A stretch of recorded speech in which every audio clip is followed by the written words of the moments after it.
हर दिन एक भिखारी दरवाजे के पास आकर भीख मांगता था और घर का मालिक हमेशा घर के बाहर आते ही उसे देखकर फिर जाया करता। कई बार उसके लिए गालियां भी बकता।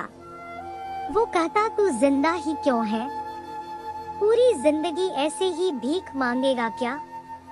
धरती का बोझ क्यों बना बैठा है?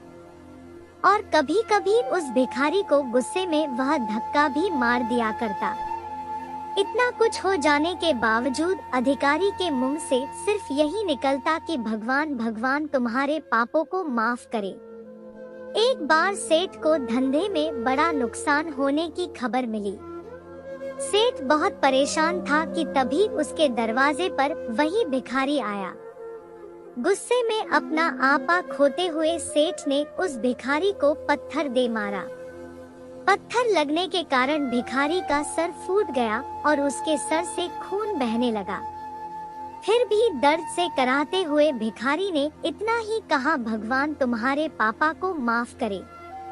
भिखारी वहां से चला गया।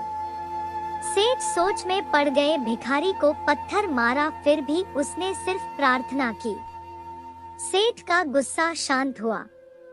शेर का मन शांत हुआ भिखारी का रहस्य जानने के लिए। सेठ ने भिखारी का पीछा करना शुरू कर दिया।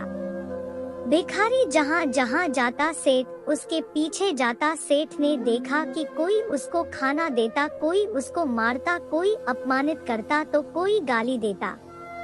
लोग भिखारी के साथ चाहे जैसा व्यवहार करते, लेकिन भिखारी सबके लिए एक ही प्रार्थना करता, भगवान तुम्हारे पाप माफ करे। अब रात होने को आई थी। भिखारी अपने घर जाने के लिए लौटा।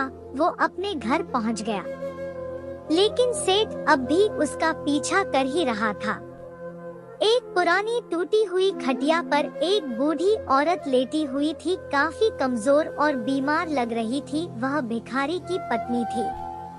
अपने पति को वापस आता देख वह खाट से उठ खड़ी हुई। पत्नी ने अपने पति के भीख वाले कटोरे में देखा, उसमें सिर्फ आधी बासी रोटी थी।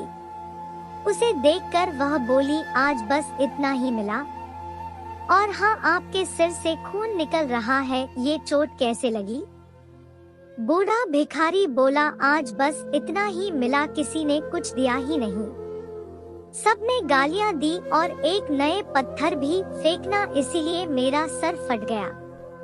एक गहरी ठंडी सांस लेकर बूढ़ा भिखारी फिर से बोला, यह मेरे ही पापों का फल है। तुम्हें याद है कुछ सालों पहले हम कितने अमीर थे? क्या कुछ नहीं था हमारे पास? हमारे पास हर चीज जरूरत से ज्यादा थी, लेकिन हमने कभी दान नहीं किया। और उससे भी बुरा हमने उस अंधे भिखारी के साथ किया जो हमारे द्वार पर भीख मांगने आया करता था। बूढ़ी पत्नी की आंखों में आंसू आ गए। वह बोली, हाँ, हम उस बेचारे अंधे के साथ बहुत बुरा करते थे, उसका अपमान करते थे, उसे खाने के लिए रोटी की जगह कागज दिया करते, उसका मजाक उड़ाया करते और कभी कभी मारा भी करते। मैंने कभी उसको रास्ता नहीं दिखाए। एक बार मैंने उसके मुंह पर मिट्टी भी फेंकी थी और वह हमेशा दुखी होकर यही कहता कि भगवान तुम्हें तुम्हारे किए की सजा देगा, भगवान तुम्हारे पापों की सजा जरूर देगा। उसका श्राप सच हुआ और हम इस दुख भरी जिंदगी में आ गए। भिखारी बोला, हाँ, उसका श्राप सच हुआ, इसलिए मैं किसी को बद्दुआ नहीं देता। चाहे कोई मेरे साथ कैसा भी बर्ताव करे, मैं हमेशा उसके लिए प्रार्थना करता हूँ। मैं नहीं चाहता कि कोई भी हमारे जैसे जिंदगी का अनुभव करे, किसी को भी हमारे जैसे दुखों का सामना करना पड़े। वो नहीं जानते कि वह कितना बड़ा पाप कर रहे हैं, इसलिए अनजाने में हुए पाप की ऐसी सजा किसी को भी मिले मैं नहीं चाहता। सेठ वहीं पर छुपकर यह सारी बातें सुन रहा था। अब उसे सब कुछ समझ में आ गया था। भिखारी और उसकी पत्नी ने वह आधी रोटी मिल बांट कर खाएं और भगवान को धन्यवाद बोलकर सो गए। अगले दिन बड़ा भिखारी फिर से भीख मांगने गया। सेठ के घर के पास जाते हैं, सेठ ने पहले से गरम रोटी या उसके लिए निकाल कर रखी थी, उसे देते हुए सेठ विनम्रता से बोला, माफ कर दीजिए बाबा, उसे बहुत बड़ी गलती हो गई। बूढ़ा भिखारी बोला, भगवान तेरा भला करे। इतना कहकर वह आगे निकल गया।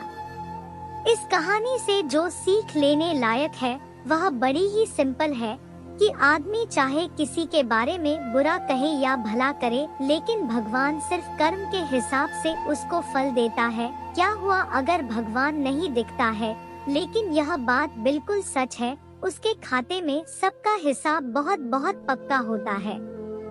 इसलिए जब किसी के लिए कुछ भी करो तो अच्छा ही करो। वीडियो अच्छा लगे तो लाइक, कमेंट और सब्सक्राइब करें।